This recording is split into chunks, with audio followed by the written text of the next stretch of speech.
The stars have always been patient teachers.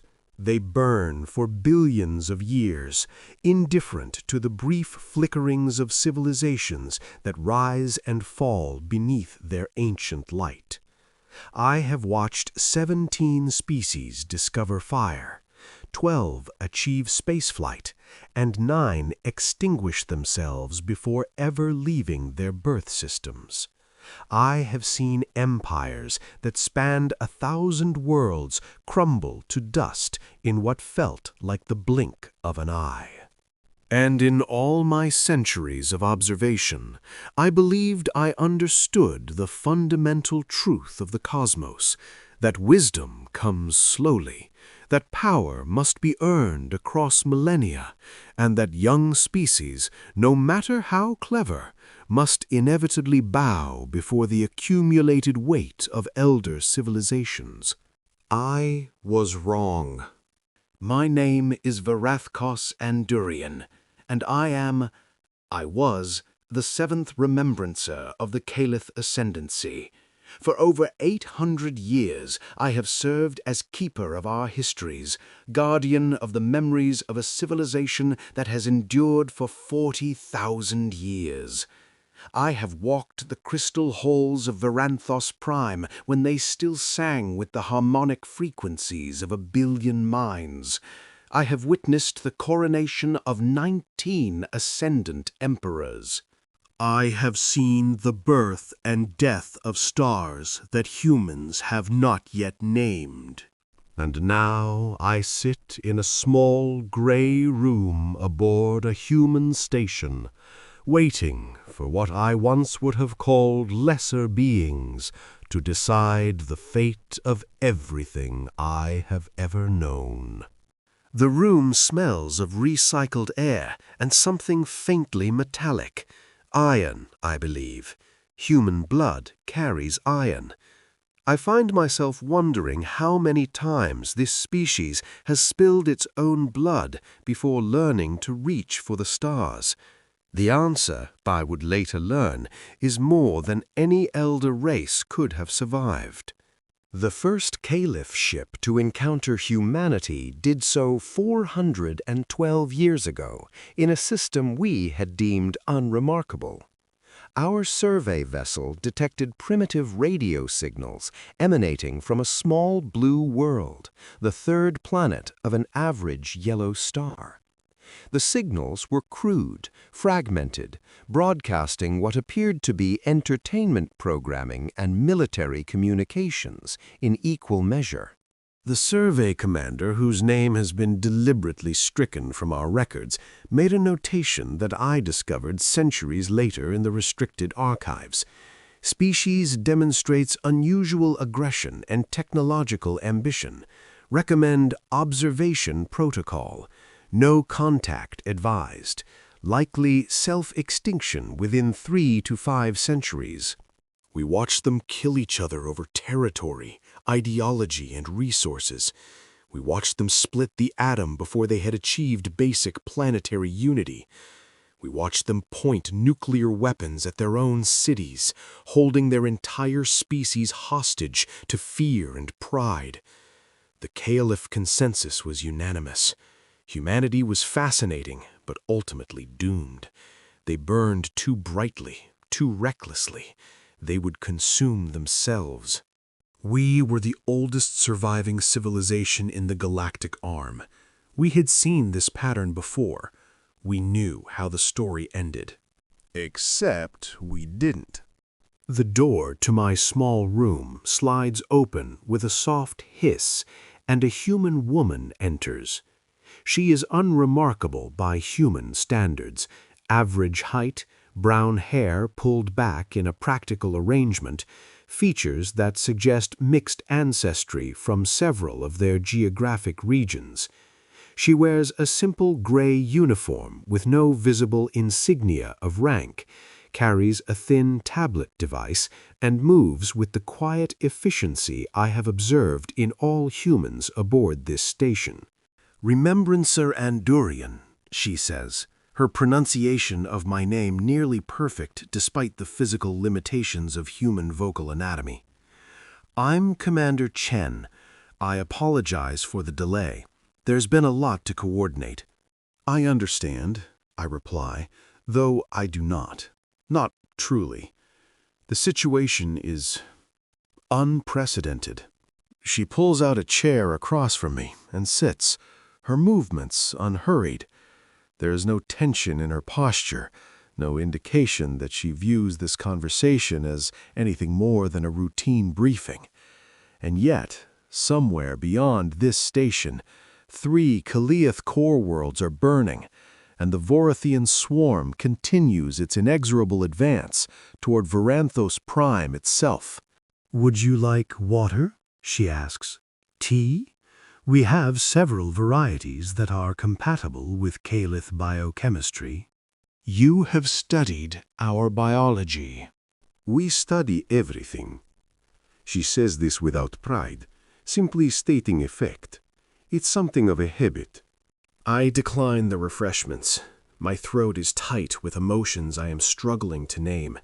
Shame, fear, desperate hope, and something that feels disturbingly like the beginnings of awe. 3 weeks ago, I would have considered this meeting an insult to my position. A 7th remembrancer treating with primitives?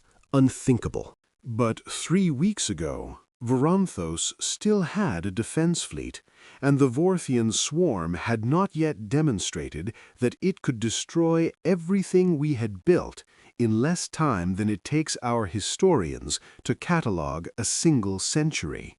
Commander Chen, I say, forcing my voice to remain steady, I must ask you directly, will humanity intervene? She studies me for a moment, and I am struck by her eyes. There's no malice in them, no satisfaction at seeing an elder race brought low, but there is something else, a quality of attention that makes me feel as though she is cataloging every micro-expression, every subtle shift in my posture, every harmonic undertone in my voice. That depends, she says finally, on several factors. The ascendancy will pay any price. We will cede territory, share technology, offer remembrancer. Her voice is gentle but firm. We're not interested in payment.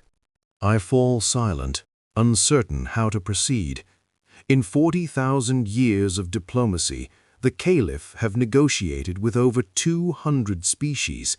There is always something the other party wants, always a price, a leverage point, a framework for exchange. The idea of a species refusing compensation is not merely unusual, it is fundamentally disorienting. Then what are you interested in? Commander Chen sets down her tablet and folds her hands on the table. Understanding, she says. We want to understand why you're here now.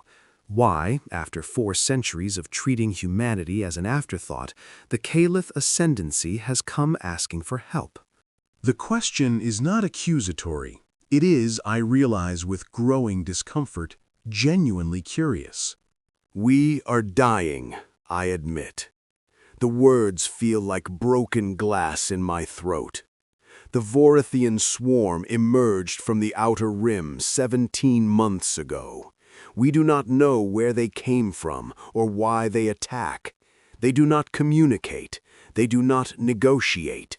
They simply consume. In 17 months, they have destroyed 14 Kaleath worlds. 87 billion of my people are dead. I pause, waiting for a reaction. Shock, satisfaction, calculation. Commander Chen simply nods, her expression unchanged. We know, she says. We've been monitoring. You've been... I stop myself. Of course they have. Humans study everything. Then you understand the threat. The swarm does not stop. It does not sleep. It reproduces by consuming biomass, including sentient beings. If it is not stopped, it will eventually reach human space as well. Eventually, she agrees. Our projections suggest approximately 40 years, given current expansion rates. 40 years. To humanity, that is a generation. To the Caliph, it is barely a moment. And yet here I sit, begging these short-lived creatures for salvation. 40 years is a long time to prepare, I say carefully. Perhaps you believe you can develop countermeasures. Perhaps you think you can succeed where we have failed. Perhaps. She tilts her head slightly. But that's not what you want to ask me, is it, Remembrancer? I feel exposed. It is an unfamiliar sensation. What I want to ask is whether you hate us enough to watch us die. The silence that follows is unlike any I have experienced in 8 centuries of diplomatic exchange. Commander Chen does not flinch, does not look away. She simply regards me with that same quiet attention, as though I have finally said something worth considering. Hate you, she repeats slowly. For what exactly? For our arrogance. For our dismissal. For calling your species primitive. For... I trail off, realizing how many transgressions I am prepared to confess. For ignoring your attempts at contact for over a century. For classifying you as a quarantine species. For voting against your admission to the Galactic Concilium. For... Remembrancer. Her voice is soft, but carries an authority that silences me immediately. We know what the Caliph did. We know what all the elder races did. You're not telling us anything new. And yet you do not hate us? She is quiet for a long moment. When she speaks again, her voice carries a weight that seems disproportionate to her years. Hate is expensive. It takes energy, focus, resources. We learned a long time ago that we couldn't afford to waste those things on resentment. She pauses. We're not refusing to help because we're angry, Remembrancer. We're trying to understand the situation fully before we commit. Commit to what? For the first time, something shifts in her expression. It is not quite a smile, but there is a quality of anticipation. To whatever becomes necessary? I spend the next 3 days aboard the human station, waiting for decisions to be made in rooms I am not permitted to enter. The station itself is called Meridian Point, and it serves as one of humanity's primary diplomatic interfaces with non-human species. It is not impressive by Caliph standards. No crystal spires, no harmonic resonance chambers, no architectural statements of power and permanence. The corridors are gray and functional, the lighting harsh and practical, the furnishings designed for efficiency rather than beauty. And yet, the more time I spend here, the more I notice details that unsettle me. The station is old, over a century, based on the wear patterns I observe. But it is immaculately maintained. Every surface is clean. Every system functions smoothly. The humans move through their environment with unconscious coordination, adjusting their paths to avoid collisions, stepping aside for those carrying heavier loads, communicating in a constant low murmur of greetings and brief exchanges. They are polite to me, not deferential, not hostile, simply polite. They answer my questions when they can, apologize when they cannot, and otherwise treat me as they would any guest aboard their station.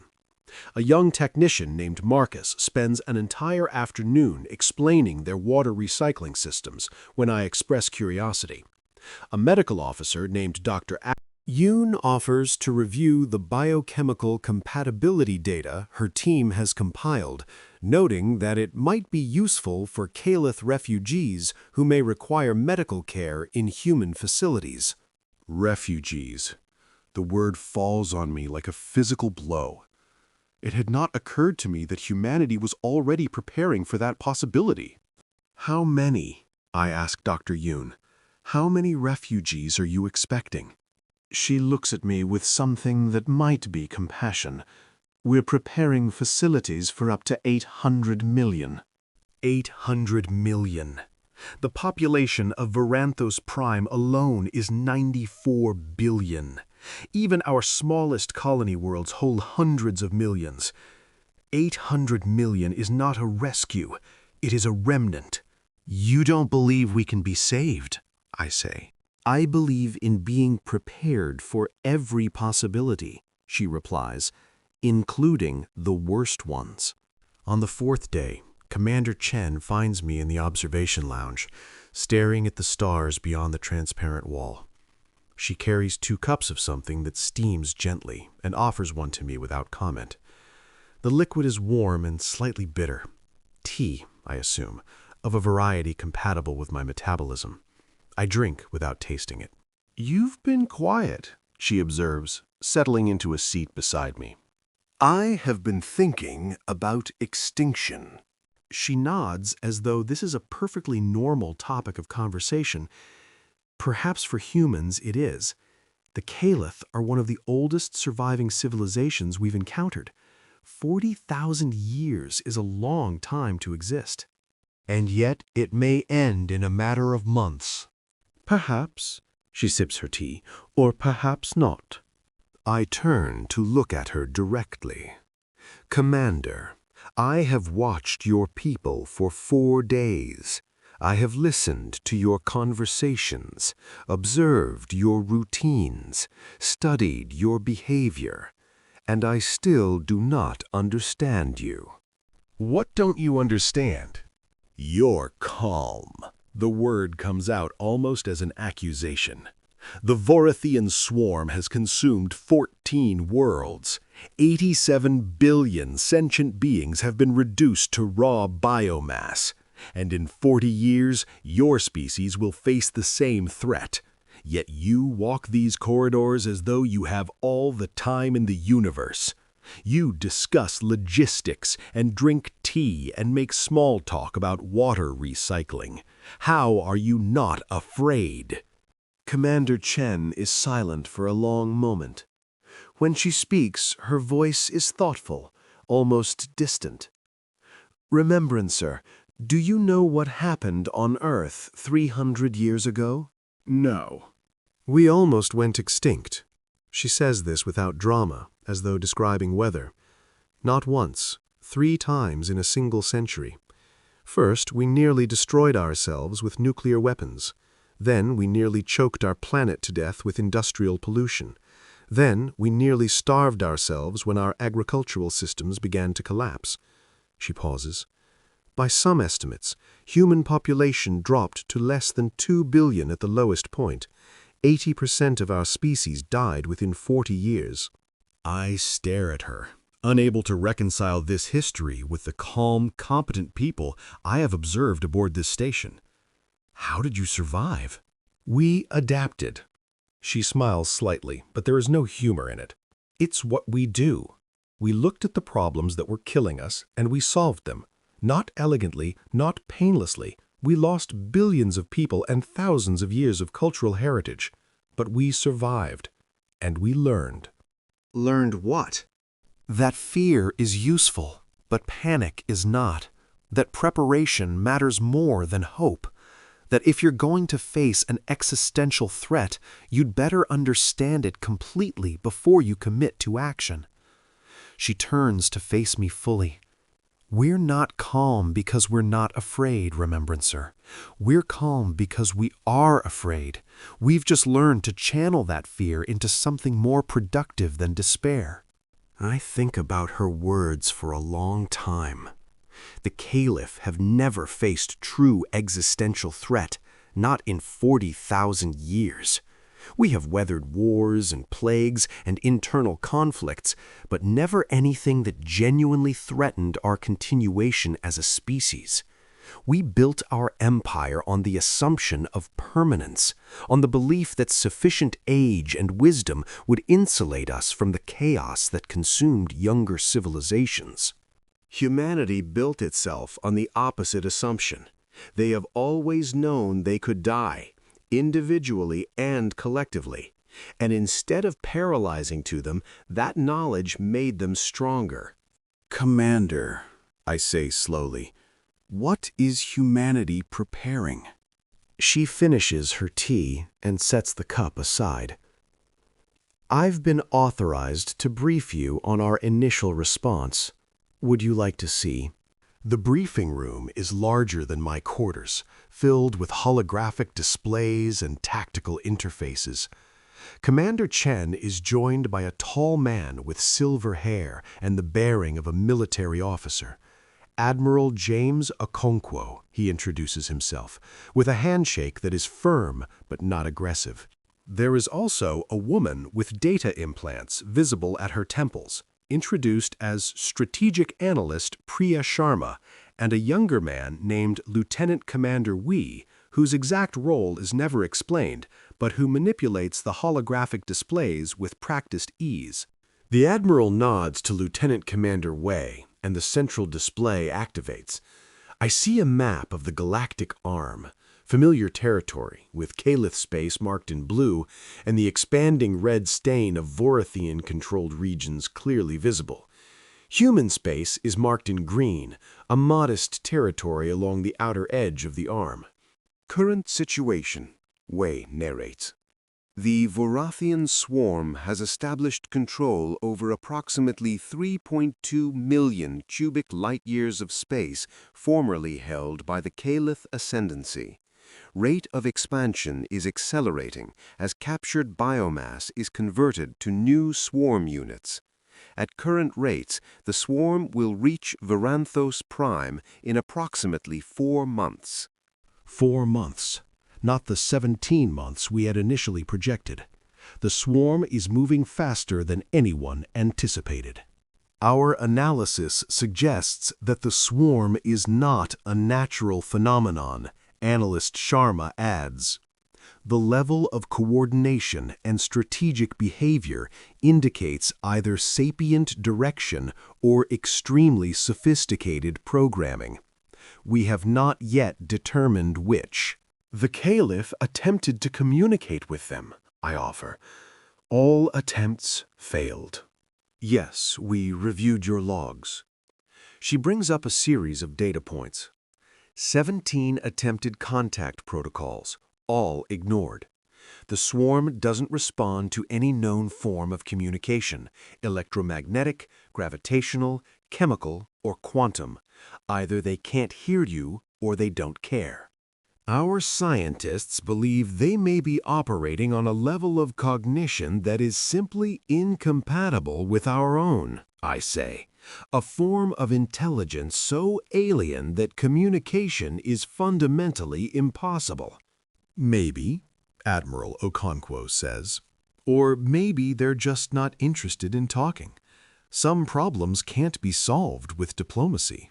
The display shifts, now showing human space in greater detail. I see scattered points of light representing stations, colonies, and orbital installations.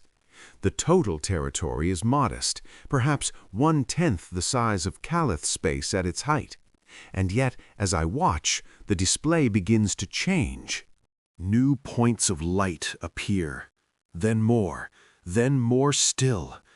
The green region of human space does not expand, but it grows denser, brighter, more complex. Ships begin to appear, represented as moving dots that stream from planet to station to deployment point. I try to count them, but lose track almost immediately. There are too many, moving too fast, emerging from too many locations at once. What am I seeing? I'd ask. Mobilization, Commander Chen says quietly. Partial mobilization. About 40% of total capacity. I stare at the display, trying to comprehend what I am witnessing. The Kylith Ascendancy, at the height of its power, maintained a defense fleet of approximately 12,000 capital vessels and support craft. It was considered the largest military force in the Galactic Arm. The Vorathian swarm had destroyed that fleet in less than 6 months. The human display shows ship counts that I cannot fully process. Tens of thousands of vessels, perhaps hundreds of thousands, emerging from industrial facilities I did not know existed, crewed by personnel I cannot account for, armed with weapons I do not recognize. This is impossible, I breathed. No, Admiral Okonkwo says. This is preparation.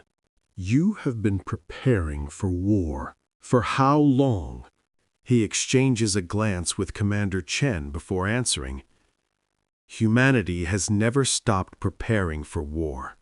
We've been at peace for over 2 centuries, but we've never assumed that peace would last forever.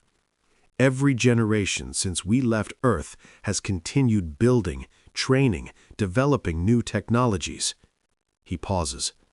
We learned during our near extinction that preparedness isn't paranoia, it's survival. I think of the Keyleth philosophy of enlightened disarmament. After the last major internal conflict 8,000 years ago, we concluded that excessive military capacity was itself a threat to stability. We reduced our fleets, converted our shipyards, redirected our resources toward cultural and scientific advancement. It was considered the height of civilizational maturity. Humanity, it seems, never made that choice. They never stopped being ready for the worst. If you have this capacity, I say carefully, why haven't you already intervened? Millions of my people die every day. Because we needed to understand the threat, Adalist Sharma replies. The Kylith engaged the swarm with conventional tactics, massed fleet actions, defensive lines, attrition warfare. You lost every engagement. We needed to know why. And do you know? She nods slowly. We believe so. The swarm doesn't fight like a conventional military force. It fights like an ecosystem. Individual units don't have meaningful tactical value. They're expendable, replaceable, interchangeable. You can destroy 1 million of them and it doesn't matter, because 1 million more will grow to replace them. The only way to defeat them is to attack the underlying structure, the reproductive nodes, the coordination centers, the resource processing facilities. We tried to identify those targets, I say. We could not find them. No, because you were looking for static installations. She brings up a new display, a complex web of interconnected nodes that pulse and flow like a living thing. The swarm's critical infrastructure is mobile, distributed, and hidden within the larger mass of combat units. Finding those targets requires a different approach. What approach? Admiral Okonkwo steps forward. Total saturation. You don't try to find the needle in the haystack, you burn the entire haystack at once.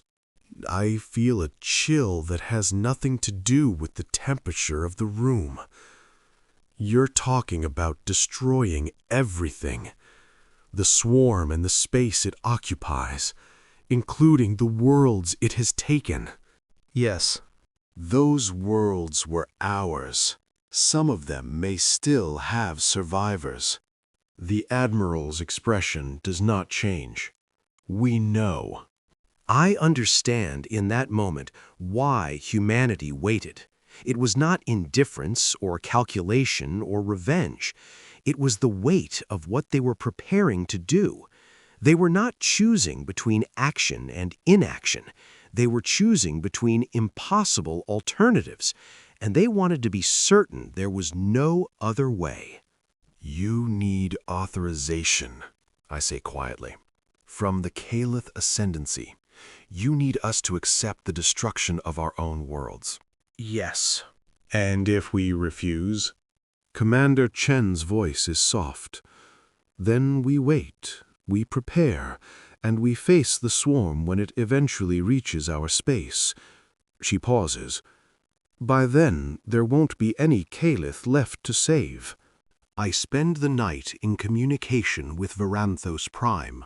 The quantum link is unstable.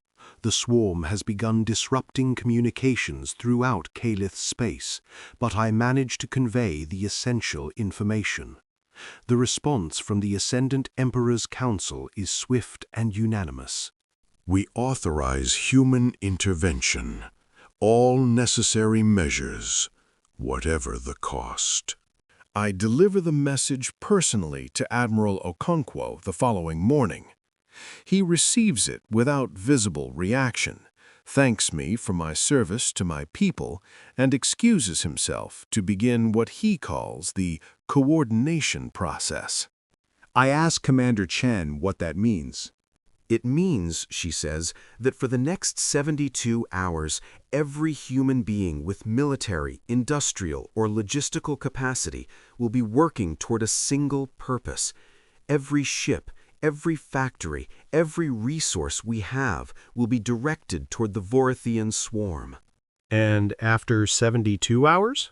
She looks at me with something in her eyes that I cannot quite identify. It might be sorrow.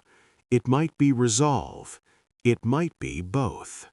After 72 hours, one order will be given. The following days are the strangest of my 8 centuries of life. I am given full access to the station's observation systems, allowed to watch as humanity transforms itself into something I do not fully comprehend. The first thing I notice is the communication traffic. Meridian Point is suddenly flooded with signals, encrypted, compressed, transmitted across every available frequency. Ships that had been scattered across human space begin converging on designated rally points. Industrial facilities that had appeared dormant reveal themselves as active, their production lines awakening after decades of standby status. The second thing I notice is the silence. Despite the frenzy of activity, the humans themselves grow quieter. Conversations become shorter, more focused. Laughter disappears from the corridors. The casual politeness I had observed gives way to something more purposeful, more intense. They are not afraid, I realize. They are focusing. On the second day, Lieutenant Commander Wee shows me the fleet assembly in real-time holographic projection. I see ships I cannot identify, massive vessels that dwarf anything in the Calith arsenal, surrounded by swarms of smaller craft that move with perfect coordination. The formation extends across light years, an armada so vast that my mind struggles to process its scale.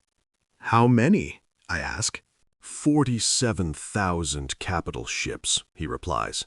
800,000 support vessels, 12 million autonomous combat platforms, and those are just the first wave. I try to speak and find that I cannot. The Caliph, in 40,000 years of history, never assembled a force of this magnitude. We never imagined that such a force was possible. You've been building for centuries, I say finally, preparing for a threat you couldn't even name. We've been building because we knew something would come eventually. His voice is matter-of-fact. The universe is very large and very old. There's always something out there that wants to kill you. The only question is whether you're ready when it arrives. On the third day, I witness something that will stay with me until the end of my existence. Admiral Okonkwo addresses the assembled fleet via a broadcast that is simultaneously transmitted to every human vessel, station, and colony. I watch from the observation lounge, surrounded by humans who stand in perfect stillness, their attention focused on the Admiral's image. What we do today, we do for survival, he says. Not just our survival, though that matters, but the survival of everything we believe in. The Vorathian swarm does not negotiate. It does not show mercy. It does not stop. It represents the kind of threat that will consume everything if left unchecked. He pauses, and I see something in his eyes that I finally recognize. It is not arrogance or aggression. It is grief. Deep, profound grief for what is about to happen. We will not enjoy what we are about to do. Many of us will not survive it, but we will do it anyway, because that is what it means to be human. We endure, we adapt, we protect, and when there is no other choice, we fight. His voice hardens. All units confirm readiness. Operation Cleansing Fire commences on my mark. Across the observation lounge, across the station, across every human vessel in the fleet, I hear a sound I will never forget. It is not a cheer or a battle cry. It is a simple word, spoken in unison by millions of voices, with a conviction that seems to shake the very fabric of space. What follows is not a battle. It is an execution. I watch from Meridian Point as the human fleet enters Vorathian-controlled space, spreading across the infected volume in patterns that seem almost organic in their coordination. They do not engage individual swarm units. They do not attempt to establish defensive lines or protect specific objectives. They simply advance, inexorable and relentless, weapons firing in precise sequences that light up the darkness between stars. The swarm responds as it always has, with overwhelming numbers, with mindless ferocity, with the assumption that sheer biomass will eventually triumph. Millions of swarm units converge on the advancing human forces, crashing against their shields in waves of tooth and claw and acidic secretion. The humans do not waver. They do not retreat. They do not hesitate. They simply continue burning. I see weapons that I do not understand. Devices that seem to tear holes in reality itself. Beams of energy that erase matter from existence. Cascading chain reactions that spread from point to point like wildfire in vacuum. Entire swarm formations disappear in instants, replaced by expanding clouds of superheated plasma. And still the humans advance. Dr. Yoon joins me in the observation lounge on the second day of the offensive. Her face is pale, and I see that she has not slept. The casualty reports are coming in, she says quietly. Our ships are taking damage. We're losing people. How many? Thousands so far. It will be more before the end. I think of the 87 billion Caliph who have already died. Thousands seems like a small number by comparison. But I see the weight of those deaths in Dr. Yoon's eyes, and I understand that to humans there is no such thing as acceptable losses. Every death is a tragedy. Every life lost is mourned. They do not fight because they are eager for violence. They fight because they have no other choice. Thank you, I say. The words feel inadequate. Don't thank us yet, she replies. We haven't saved anyone yet. On the fourth day, the swarm begins to change its behavior. For the first time in its 17-month rampage through Caliph space, it stops advancing. The endless tide of consumption pauses, reorients, and begins flowing backward, retreating toward a central point in the occupied volume. Commander Chen explains what this means. It's consolidating, Our attacks have finally triggered a survival response. It's gathering all its resources for a final stand. Is that good or bad? Both. Good because it means we've heard it. Bad because concentrated resistance is always harder to break. She pauses. Also bad because we now know exactly where the core is hiding. Where? She points to a location on the tactical display. My heart stops. Relentless Prime. The swarm has retreated to my home world. There are still people there, I whisper. Billions of people. The core worlds were the last to be evacuated. Many couldn't get out in time. We know. Commander Chen's voice is steady, but I see the tension in her shoulders. We're deploying extraction forces ahead of the main fleet. Every ship we can spare is running evacuation missions right now. How many can you save? She does not answer immediately. When she does, her voice is almost too soft to hear. Not enough. There's never enough time to save everyone. The final battle for Relentless Prime lasts 7 hours. I watch it from a human carrier that has been positioned at the edge of the combat zone, close enough to observe, but far enough to maintain a margin of safety. Around me, human officers coordinate rescue operations with desperate efficiency, directing shuttles and transport ships toward population centers that are still reporting survivors. The swarm has fortified my homeworld with the accumulated mass of 14 consumed worlds. Billions of swarm units orbit the planet, cling to its surface, burrow into its crust. The crystal spires of Relentless City, which have stood for 30,000 years, are barely visible beneath the writhing carpet of alien flesh. The human fleet approaches in 3 waves. The first wave is composed of what Commander Chen calls pathfinders, small, incredibly fast ships that dart through the swarm's defenses, drawing fire and gathering intelligence. Many of them do not survive, but the data they transmit is integrated into the fleet's tactical systems in real time, painting an increasingly detailed picture of the swarm's disposition. The second wave follows close behind. Heavy assault ships that carve corridors through the swarm's orbital defenses, creating gaps through which extraction vessels can pass. I watch as human crews fly directly into clouds of swarm units, their weapons blazing, their shields flickering under the assault. Some fall, others push through. And behind them, just visible at the extreme edge of sensor range, I see something else. Something I had not been told about.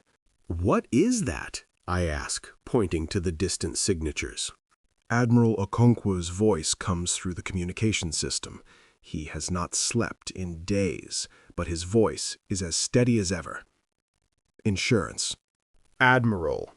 When we learned that the swarm had consolidated at Relentless Prime, we made a decision. We could not risk the swarm surviving in any form. If our conventional forces fail to destroy the core, those ships will initiate a secondary protocol. What protocol? There is a long pause. We call it stellar ignition. It's a last resort. I understand. The ships I see in the distance are carrying weapons capable of igniting Relentless's star, triggering a premature nova that will sterilize the entire system. My homeworld, my history, everything that remains of my people on that planet, all of it will be erased in an instant of nuclear fire. It is monstrous. It is unthinkable. And it is absolutely the correct decision. You would do that, I say slowly. Destroy an entire system to ensure the swarm cannot survive. We would. The Admiral's voice carries no pleasure, only grim determination. But only if we have no other choice. That's why we're throwing everything else at them first. I watch as the human fleet engages the swarm in close combat. The scale of the fighting is beyond anything I have witnessed, beyond anything I imagined possible. Ships that could carry 10,000 passengers slam into swarm formations at relativistic speeds, their crews sacrificing themselves to create openings for those who follow. Energy beams that could sterilize continents flash across the void. Missiles that contain synthetic plagues designed specifically to attack swarm biology detonate in cascading waves. And slowly, impossibly, the tide begins to turn. The swarm's coordination begins to falter. Units that had moved with perfect synchronization start to hesitate, to collide with each other, to attack targets that are no longer there. Human analysts had been right. There was a central intelligence directing the swarm, and humanity had finally found a way to disrupt it. "Core signature detected," someone shouts. "Subsurface, beneath the old capital. It's trying to burrow deeper." Don't let it. Admiral Okonkwo's voice is like steel. All units, concentrate fire on the designated coordinates. Everything we have, right now. I watch as 47,000 capital ships turn their weapons on a single point on the surface of my homeworld.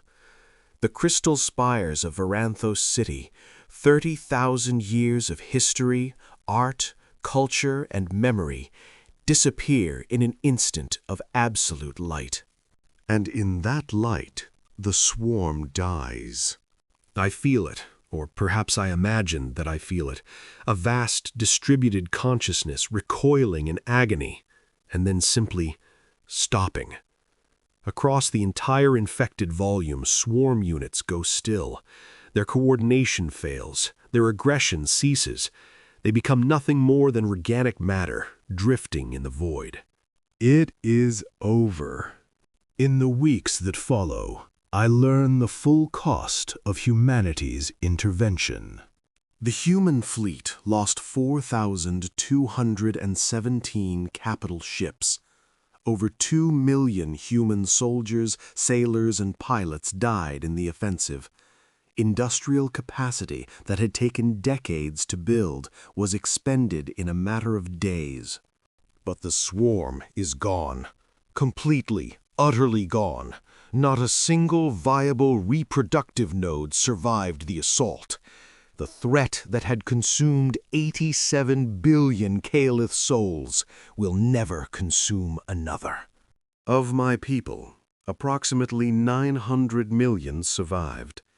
Most were evacuated from the outer colonies before the swarm reached them.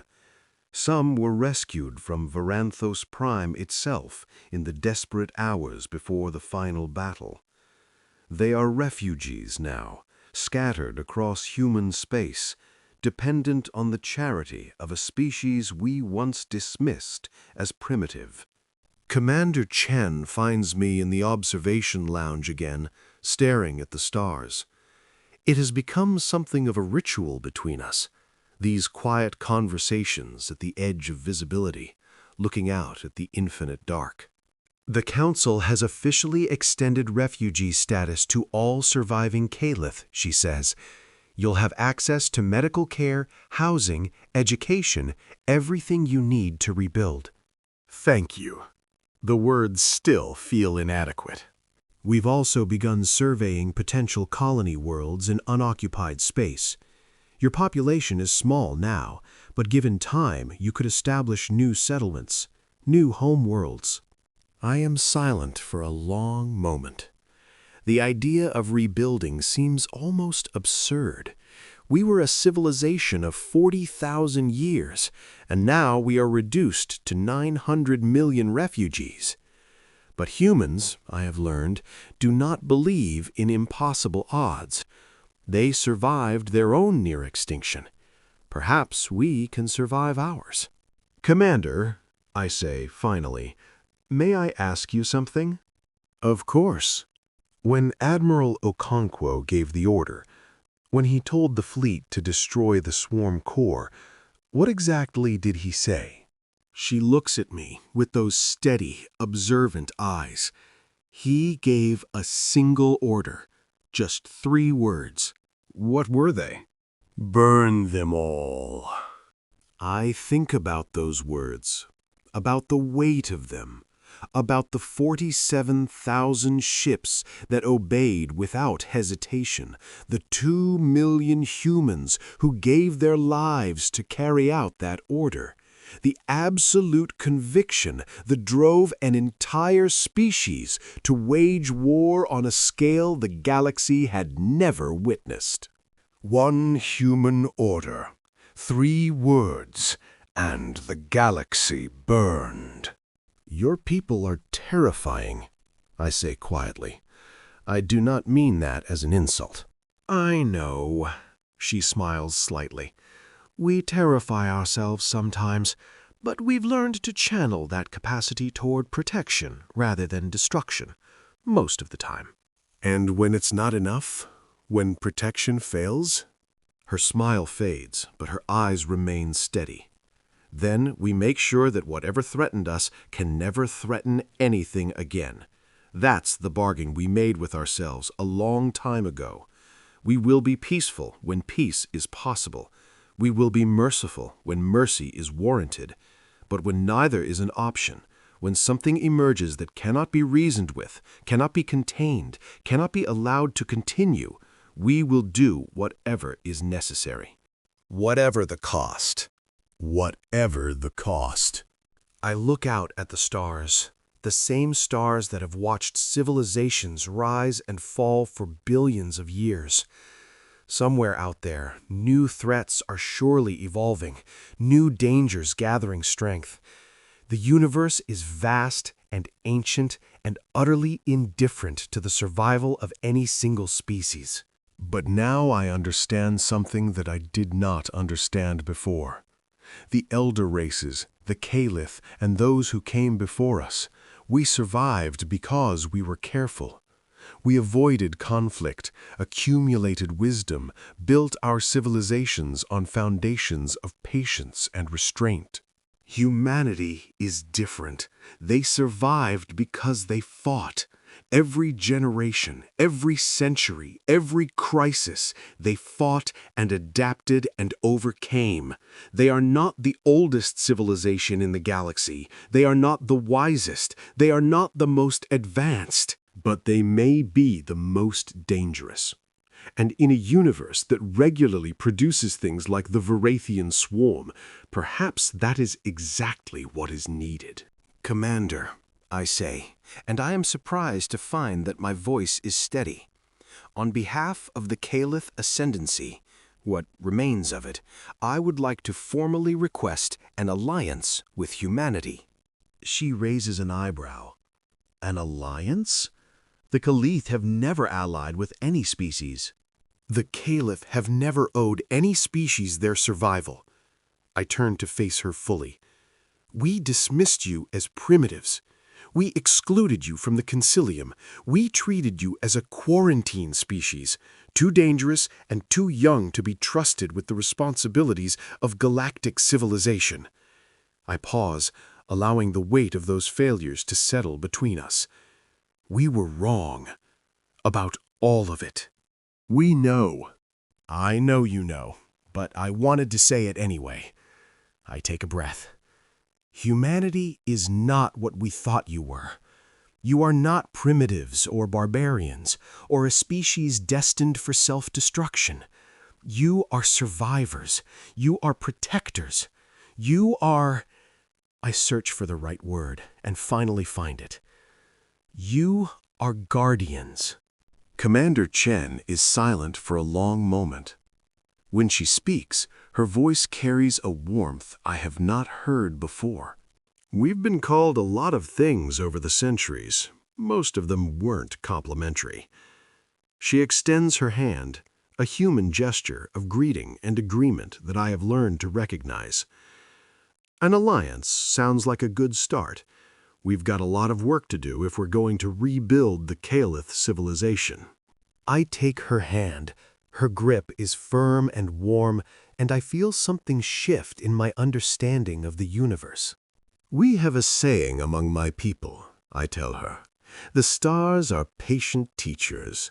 They have much to show us, if we have the wisdom to learn." She nods slowly. "We have a saying, too. Something my grandmother used to tell me when things got hard." "What was it?" "Fall 7 times, stand up 8. I think about those words, about a species that nearly destroyed itself 3 times in a single century, about a civilization that built itself on the assumption that extinction was always possible, about the quiet, relentless determination that I have observed in every human I have met aboard this station. Fall 7 times, stand up 8. It is, I realize, the most human philosophy imaginable, and it is exactly what the galaxy needs. I write these words from New Veranthos, a colony world that humanity helped us establish in a system far from the ruins of our former empire. It has been 30 years since the burning, as my people have come to call the human intervention against the swarm. In that time, we have begun to rebuild. Our population has grown to nearly 3 billion. Our technology has advanced, aided by human innovations that we once would have dismissed as crude. Our culture has changed, becoming less rigid, more adaptable, more willing to embrace ideas from outside our ancient traditions. Humanity has changed as well. The war against the swarm demonstrated capabilities that made even their own leaders uncomfortable. There were debates, reforms, new checks and balances designed to ensure that such power would never be unleashed carelessly. The council that authorized the burning was replaced by a new governing structure that requires broader consensus before military action can be taken. But the capacity remains. Humanity has not disarmed. They have not forgotten. They continue to build, to prepare, to train, because they know, as we now know, that the universe is not a safe place, and that survival belongs only to those who are ready to fight for it. Sometimes when I stand beneath the stars of our new home, I think about what might have happened if humanity had chosen differently, if they had decided that the Caliph were not worth saving, if they had let the swarm consume us and spent those 40 years preparing to face the threat alone. They could have done it. I am certain of that now. Humanity was never in true danger from the swarm. They had the technology and the resources to defeat it alone whenever they chose. They helped us not because they needed allies, but because they believed it was the right thing to do.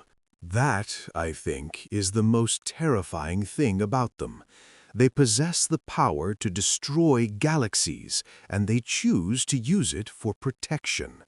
They could conquer, enslave, dominate, and instead they offer alliance, aid, and hope. One human order was given. The galaxy burned, and in the ashes, something new was born.